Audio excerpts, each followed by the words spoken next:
Libera tu magia, una vida creativa más allá del miedo, de Elizabeth Gilbert. Capítulo 1. Valor. Tesoros ocultos. Érase una vez un hombre llamado Jack Gilbert, que no era pariente mío, por desgracia mía. Jack Gilbert fue un gran poeta, pero si nunca has oído hablar de él, no te preocupes, no es culpa tuya. Nunca le preocupó demasiado ser conocido. Pero yo sí supe de su existencia y lo quise mucho desde una distancia respetuosa, así que déjame que te hable de él. Jack Gilbert nació en Pittsburgh en 1925 y creció rodeado del humo, el ruido y las fábricas de esa ciudad. De joven, trabajó en fábricas y acerías, pero muy pronto sintió la llamada de la poesía. Acudió a ella sin dudarlo. Se hizo poeta de la misma manera en que otros se hacen monjes, como una práctica devota, como un acto de amor y un compromiso de por vida con la búsqueda de la gracia y la trascendencia. Creo que esta es probablemente una excelente manera de convertirse en poeta.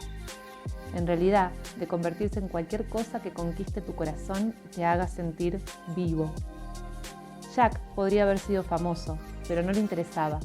Tenía el talento y el carisma necesarios para la fama, pero no el interés.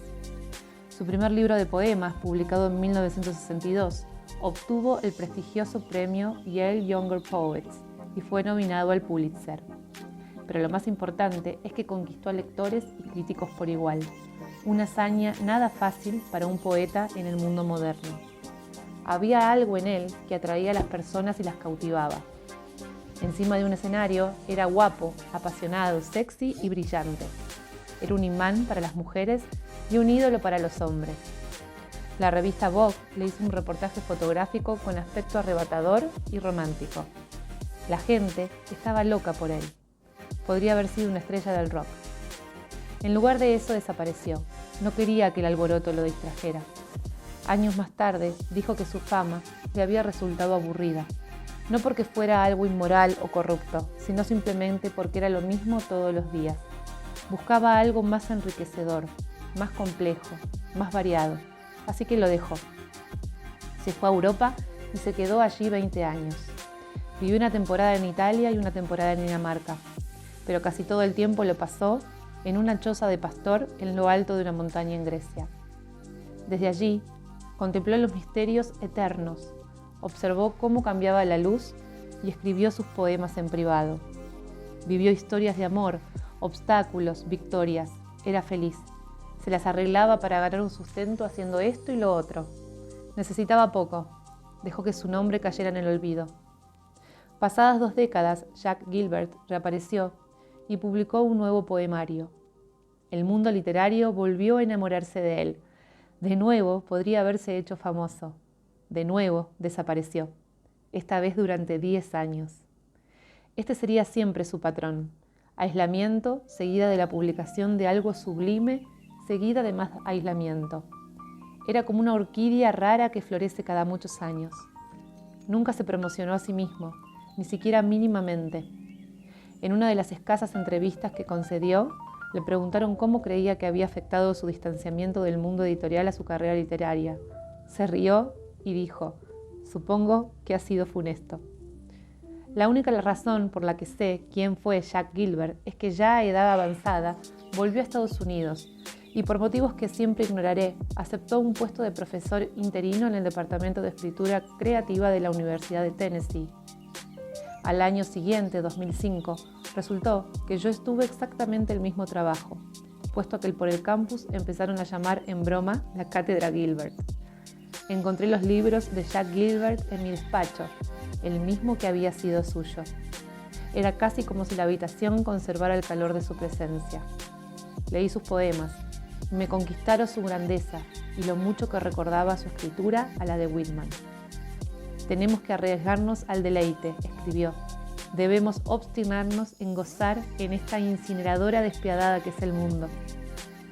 Teníamos el mismo apellido, habíamos tenido el mismo puesto de trabajo, ocupado el mismo despacho, habíamos tenido muchos alumnos comunes y ahora me había enamorado de sus palabras. Como es natural, empecé a sentir una gran curiosidad por él. Empecé a preguntar por ahí, ¿quién era Jack Gilbert? Los alumnos me dijeron que era el hombre más extraordinario que habían conocido, que no parecía de este mundo, dijeron, que daba la impresión de vivir en un estado perpetuo de asombro y que los animaba a hacer lo mismo. No les enseñó tanto cómo escribir poesía, dijeron, sino por qué, por deleite, por gozo obstinado. Les dijo que debían vivir sus vidas de la forma más creativa posible y resistirse a la incineradora despiadada que es el mundo. Pero sobre todo les pedía a sus alumnos que fueran valerosos. Sin valor, les enseñaba, nunca serían capaces de desarrollar sus habilidades al máximo. Sin valor, no llegarían a conocer el mundo con la profundidad con que éste ansía ser conocido. Sin valor, sus vidas seguirían siendo pequeñas, mucho más pequeñas probablemente de lo que querían. No llegué a conocer a Jack Gilbert, que ya no está con nosotros, murió en 2012. Podría haberme propuesto buscarlo y conocerlo mientras seguía vivo, pero lo cierto es que no quise. La experiencia me ha enseñado a ser cauta a la hora de conocer a mis héroes en persona. Puede ser muy decepcionante. En cualquier caso, me gustaba la manera en que vivía en mi imaginación como una presencia inmensa y poderosa, basada en sus poemas y en las historias que había oído sobre él. Así que decidí conocerlo solo de esa manera, a través de mi imaginación. Y ahí es donde continúa hoy. Vivo en mi pensamiento, completamente interiorizado, casi como si lo hubiera soñado. Pero nunca olvidaré lo que el verdadero Jack Gilbert le dijo a otra persona, alguien de carne y hueso, una tímida estudiante de la Universidad de Tennessee. Esta joven me contó que una tarde, después de su clase de poesía, Gilbert había hecho una parte con ella. Alabó su trabajo y a continuación le preguntó qué quería hacer el resto de su vida. Vacilante, la chica admitió que estaba pensando en ser escritora. Gilbert sonrió a la chica con simpatía infinita y le preguntó, ¿tienes el valor? ¿Tienes el valor de sacar esa obra que llevas dentro? Los tesoros que están escondidos en tu interior confían en que digas que sí. Vivir creativamente. Definición. Esta es, en mi opinión, la cuestión central alrededor de la cual está articulada toda existencia creativa. ¿Tienes el valor de sacar los tesoros escondidos en tu interior? Mira, yo no sé qué tienes tú escondido en tu interior, no tengo manera de saberlo. Es posible que ni tú mismo lo sepas, aunque sospecho que algún atisbo has tenido.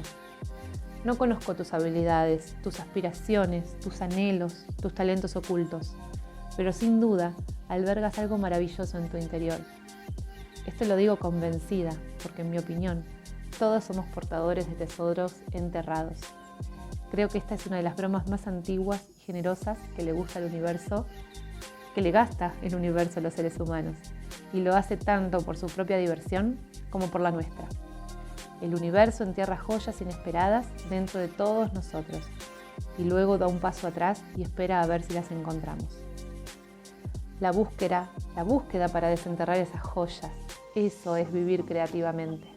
El valor de emprender esa búsqueda, eso es lo que diferencia una existencia anodina de una especial. A los a menudo sorprendentes resultados de esa búsqueda es a lo que yo llamo gran magia. Una existencia amplificada. Cuando hablo de vida creativa, que quede claro que no me refiero por fuerza a intentar llevar una existencia que esté profesional o exclusivamente dedicada a las artes. No estoy diciendo que tengas que convertirte en un poeta que viva en la cima de una montaña en Grecia, o actuar en el Carnegie Hall, o ganar la Palma de Oro en el Festival de Cine de Cannes. Aunque si quieres intentar alguna de estas hazañas, no lo dudes, a por ello. Me encanta ver a la gente darlo todo. No, cuando hablo de vivir creativamente, lo hago de manera más general. Hablo de vivir una vida que esté guiada por la curiosidad antes que por el miedo. Uno de los ejemplos más bonitos de vida creativa que he visto en los últimos años me lo dio mi amiga Susan, que se puso a aprender patinaje artístico a los 40 años. Para ser exactos, ya sabía patinar. Había hecho patinaje artístico de competición siendo niña y siempre le había encantado. Pero lo había dejado de adolescente, cuando comprendió que no tenía el talento suficiente para ser una campeona. ¡Ay, qué maravilla la adolescencia, cuando los que tienen talento son apartados del rebaño! Lo que significa cargar los sueños creativos de la sociedad sobre las frágiles espaldas de unos pocos escogidos, mientras que todos los demás son condenados a llevar una existencia más ordinaria y sin fuentes de inspiración. Menudo sistema. Durante los 25 años siguientes, mi amiga Susan no patinó. ¿Por qué molestarte si no puedes ser la mejor? Y entonces cumplió los 40. Se sentía apática, se sentía inquieta, se sentía gris, apesadumbrada. Hizo un poco de introspección, como se hace a menudo cuando se cumplen años. Se preguntó cuándo había sido la última vez que se había sentido verdaderamente ligera, alegre y sí, creativa. Con gran sorpresa se dio cuenta de que llevaba décadas sin sentirse así. De hecho, la última vez que había experimentado tales sentimientos fue cuando todavía patinaba. Descubrió consternada que llevaba mucho tiempo privándose de esa actividad tan revitalizante y sintió curiosidad por comprobar si seguía gustándole tanto. Así que decidió satisfacer su curiosidad. Se compró unos patines, encontró una pista de hielo y contrató a un preparador. Ignoró una voz interior que le decía que estaba siendo autocomplaciente y ridícula por emprender tamaña locura. Ignoró la extrema timidez que le producía ser la única mujer de mediana edad en la pista de hielo, en medio de todas aquellas niñas de 9 años diminutas y etéreas. Lo hizo y punto. 3 días a la semana, Susan se levantaba al amanecer y dedicaba esa hora somnolienta antes de que empezara su exigente jornada laboral a patinar. Patinó, patinó y patinó. Y sí, le gustaba, tanto como antes. Más incluso, porque ahora de adulta, por fin tenía la perspectiva necesaria para apreciar el valor de su disfrute. Patinar la hacía sentir viva y sin edad. Dejó de sentirse una mera consumidora, una mera suma de sus obligaciones y deberes diarios. Estaba convirtiéndose en algo más a base de esfuerzo, a base de su esfuerzo. Fue una revolución, en todo el sentido de la palabra, puesto que Susan resurgió a base de dar vueltas en una pista. Una vuelta tras otra, una revolución tras otra. Ojo, mi amiga no dejó su trabajo, no vendió su casa, no dejó de ver a sus amigos ni se marchó a Toronto a entrenar 70 horas a la semana con un preparador exigente de nivel olímpico. Y no, esta historia no termina con medallas en un campeonato. No hace falta. De hecho, la historia no termina de ninguna manera porque Susan sigue haciendo patinaje artístico varias mañanas a la semana. Simplemente porque patinar sigue siendo su manera preferida de desplegar una belleza y una trascendencia determinadas en su vida, a la que no puede acceder de ninguna otra forma. Quiere pasar el mayor tiempo posible en ese estado de trascendencia, mientras sigue aquí, sobre la tierra, tal cual. A eso es lo que yo llamo vivir con creatividad. Y aunque los caminos y consecuencias de llevar una vida creativa variarán muchísimo de una persona a otra, una cosa sí te garantizo. Una vida creativa es una vida amplificada, una vida más grande, más feliz, más extensa y te lo aseguro, mucho más interesante. Vivir de este modo, obstinándose siempre en desenterrar los tesoros que tenemos en nuestro interior, es un arte en sí mismo, porque una vida creativa es donde reside la magia con mayúsculas. Da mucho miedo. Ahora vamos a hablar de valor. Si ya te has atrevido a sacar los tesoros que hay en tu interior, fantástico. Probablemente estés haciendo cosas muy interesantes con tu vida y no necesites este libro. Dale duro. Pero si no tienes el valor, voy a intentar infundirte un poco. Porque vivir de forma creativa es cosa de valientes. Todos lo sabemos. Y sabemos que cuando el valor desaparece, la creatividad también. Sabemos que el miedo es un cementerio desolado donde nuestros sueños se agostan bajo un sol abrasador. Eso es Vox Populi. El problema es que en ocasiones no sabemos qué hacer al respecto. Deja que te enumere alguna de las muchas maneras en que puede darte miedo llevar una vida más creativa. Temes no tener talento, temes que te rechacen, critiquen, ridiculicen, malinterpreten o lo que es peor, te ignoren. Temes que no haya mercado para tu creatividad y por tanto no tenga sentido dedicarte a ella. Temes que lo que puedes hacer ya lo haya hecho alguien antes y mejor. Temes que todo el mundo lo haya hecho ya antes y mejor. Temes que alguien te robe las ideas, así que te parece más seguro mantenerlas escondidas. Temes que no te tomen en serio. Temes que tu trabajo no sea lo bastante importante política, emocional o artísticamente para cambiar la vida de nadie. Temes que tus sueños sean algo de lo que debas sentirte avergonzado. Temes que un día, al mirar atrás, tus empeños artísticos te parezcan una gigantesca pérdida de tiempo, dinero y esfuerzo. Temes no tener la disciplina necesaria. Temes no tener la disponibilidad laboral, la independencia financiera o las horas libres necesarias para centrarte en inventar o explorar. Temes no tener la formación o la titulación necesarias. Temes estar demasiado gordo. No sé si tiene algo que ver con la creatividad exactamente, pero la experiencia me ha enseñado que casi todos tenemos miedo de estar demasiado gordos, así que por si acaso vamos a incluirlo en la lista de temores. Temes que te tomen por un intruso, un tonto, un diletante, un narcisista. Temes contrariar a tu familia con lo que puedas revelarles. Temes lo que puedan decir tus compañeros y colegas si expresas en voz alta tu verdadera persona. Temes dar rienda suelta a tus demonios interiores y no tienes ningún deseo de hacerles frente. Temes haber dado ya lo mejor de ti. Temes no tener nada que dar. Temes haber desatendido tu creatividad durante tanto tiempo que ya no puedas recuperarla. Temes ser demasiado mayor para empezar. Temes ser demasiado joven para empezar. Temes que puesto que ya te ha salido bien una cosa en la vida, no pueda irte bien en otra. Temes que puesto que nunca te ha salido nada bien, ¿para qué molestarte?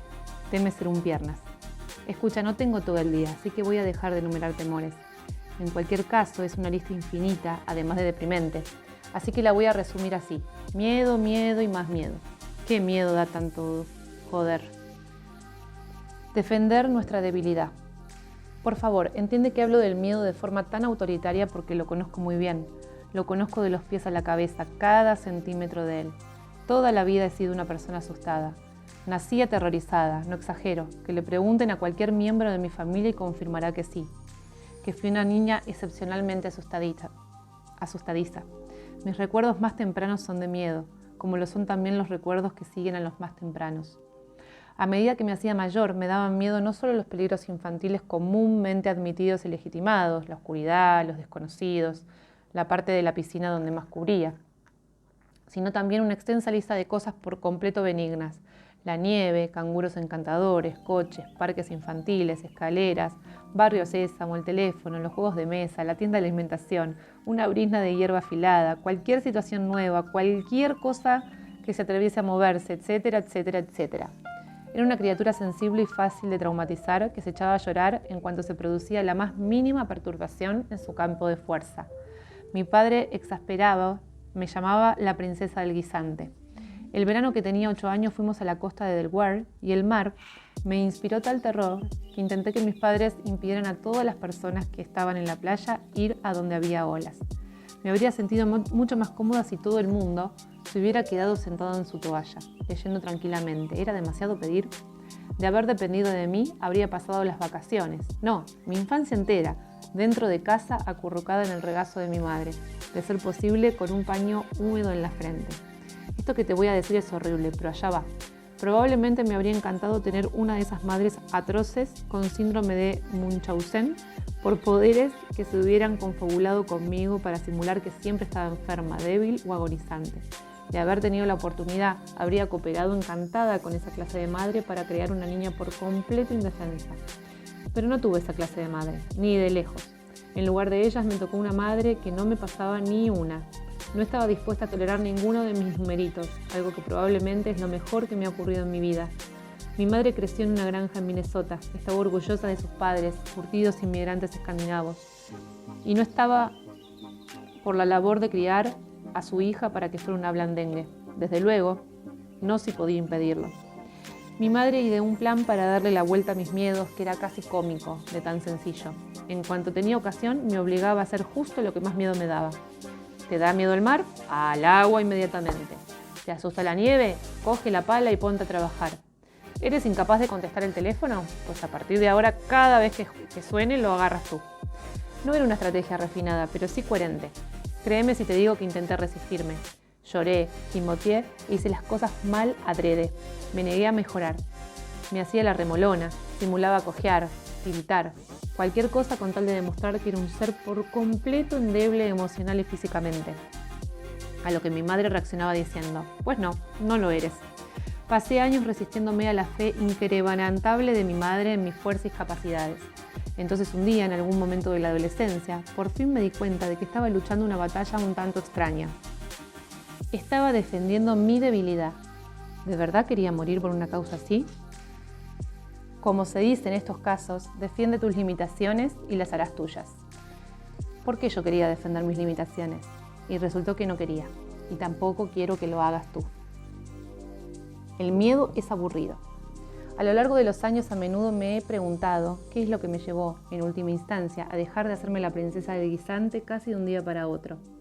Sin duda, hubo muchos factores que influyeron en ese cambio. El factor madre implacable, el factor hacerse adulto, pero creo que el principal fue este. Por fin me di cuenta de que el miedo es aburrido. Y es que mis miedos habían resultado siempre aburridos para todo el mundo, pero hasta entrada mi adolescencia no empezaron a hacerlo para mí. Mis temores empezaron a aburrirme, creo, por la misma razón que la fama había terminado por aburrir a Jack Gilbert, porque era lo mismo todos los días. A los 15 años más o menos, no sé cómo, llegué a la conclusión de que mis temores no tenían ni variedad, ni profundidad, ni base, ni textura. Me di cuenta de que mi miedo no cambiaba, no me proporcionaba placer, nunca me brindaba un giro sorprendente o un final inesperado. Mi miedo era una canción de una sola nota, de una sola palabra en realidad, y esa palabra era para. Mi miedo nunca tenía nada interesante o sutil que ofrecer, aparte de esa palabra enfatizada, en reproducción continua y a todo volumen. Para. Lo que significa que mi miedo me hacía siempre tomar decisiones predeciblemente aburridas, como en un libro de esos cuyo final eliges y es siempre el mismo, nada. También me di cuenta de que mi miedo era aburrido porque era idéntico al de todo el mundo. Supuse que la canción del miedo de todos tiene la misma letra soporífera. Para. De acuerdo. El volumen puede variar de una persona a otra, pero la canción en sí no cambia, porque a todos los seres humanos nos equiparon con el mismo paquete de temores cuando estábamos aún formándonos en el útero materno. Y no solo los seres humanos. Si pasas la mano sobre una placa de Petri en la que hay un renacuajo, este se encogerá bajo tu sombra. Ese renacuajo no sabe escribir poesía, no sabe cantar, nunca conocerá el amor, los celos o el éxito, y tiene un cerebro del tamaño de un signo de puntuación. Pero sí sabe cómo tener miedo de lo desconocido. Pues yo, igual. Yo y todos. Pero eso no tiene nada de interesante, ¿a qué no? Me refiero a que saber tener miedo de lo desconocido no tiene especial mérito. En otras palabras, el miedo es un instinto muy antiguo y vital desde el punto de vista evolutivo, pero no especialmente inteligente. Me pasé toda mi asustadiza juventud convencida de que mi miedo era lo más interesante de mí, cuando en realidad era lo más anodino. De hecho, es posible que mi miedo fuera lo único anodino de mi personalidad. Tenía una creatividad que resultaba original, tenía una personalidad original, tenía sueños, perspectivas y aspiraciones originales. En cambio, mi miedo no tenía nada de original. Mi miedo no era un objeto artesanal precioso. No era más que un artículo producido en serie que se encuentra en los estantes de cualquier gran superficie. ¿Y sobre eso quería construir toda mi identidad? ¿Sobre mi instinto más aburrido? ¿Sobre el gesto indefensivo o reflejos de mi renacuajo interior? No. El viaje. Así es como he aprendido a enfrentarme a mis miedos. Hace tiempo tomé la decisión de que si quiero creatividad en mi vida, y así es, entonces tendré que hacer sitio también para el miedo. Mucho sitio. Decidí que tenía que construirme una vida interior lo bastante amplia para que mi miedo y mi creatividad pudieran convivir en paz, puesto que todo apuntaba a que siempre irían acompañados el uno del otro.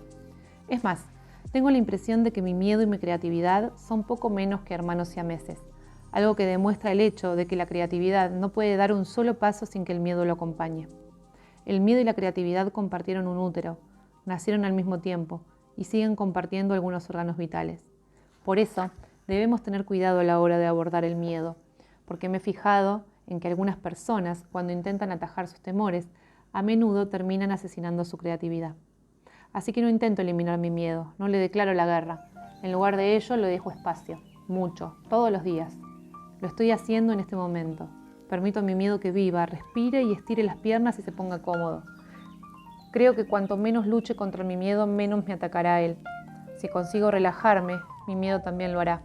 De hecho, lo invito amablemente a que me acompañe a todas partes. Incluso le tengo preparado un discurso de bienvenida, que pronuncio justo antes de embarcarme en un proyecto o en una aventura nueva. Viene a decir más o menos esto. Estimado miedo, creatividad y yo estamos a punto de emprender un viaje juntas. Entiendo que nos vas a acompañar porque siempre lo haces. Reconozco que crees que tienes una misión importante en mi vida y que tomas tu trabajo en serio. Al parecer, Tu trabajo consiste en provocarme el mayor pánico posible cada vez que me dispongo a hacer algo interesante y permíteme que te lo diga, lo haces de maravilla. Pero en este viaje yo también tengo la intención de hacer mi trabajo, que es emplearme a fondo y no perder de vista mi objetivo. También creatividad hará el suyo, que es seguir siendo estimulante e inspiradora. En el coche hay sitio de sobra para los tres, así que adelante, ponte cómodo. Pero que te quede claro una cosa, creatividad y yo somos las únicas que tomarán decisiones. Admito y respeto que eres parte de esta familia, así que no te excluiré de ninguna actividad, pero aún así, tus sugerencias nunca serán escuchadas. Tienes sitio, tienes voz, pero no tienes voto. No puedes tocar los mapas de carretera. No se te permite sugerir desvíos en el itinerario. No se te permite sugerir desvíos, ni subir la calefacción o bajar la calefacción. Tío, ni siquiera puedes tocar la radio. Pero sobre todo, mi viejo y querido amigo, tienes absolutamente prohibido conducir. A continuación nos ponemos en camino. La creatividad, el miedo y yo, juntos para siempre. Y nos adentramos aún más en el terreno aterrador, pero maravilloso de los resultados inesperados. ¿Por qué merece la pena? No siempre resulta cómodo ni fácil, me refiero a llevar tus miedos a cuestas en un viaje grande y ambicioso, pero siempre merece la pena, porque si no aprendes a estar cómodo con tu miedo, entonces nunca podrás ir a ningún sitio interesante ni hacer nada interesante. Y eso sería una lástima, porque tu vida es corta y única e increíble y un milagro, y te conviene hacer cosas de verdad interesantes y hacerlas mientras estés aquí. Sé qué es lo que quieres para ti, porque es lo que quiero para mí, es lo que queremos todos. Tienes tesoros ocultos en tu interior, tesoros extraordinarios, lo mismo que yo y que todos los que nos rodean. Sacarlos requiere esfuerzo, fe, concentración, valor y horas de dedicación. Y el reloj sigue avanzando, el mundo gira, y lo cierto es que tenemos que empezar ya a pensar a lo grande.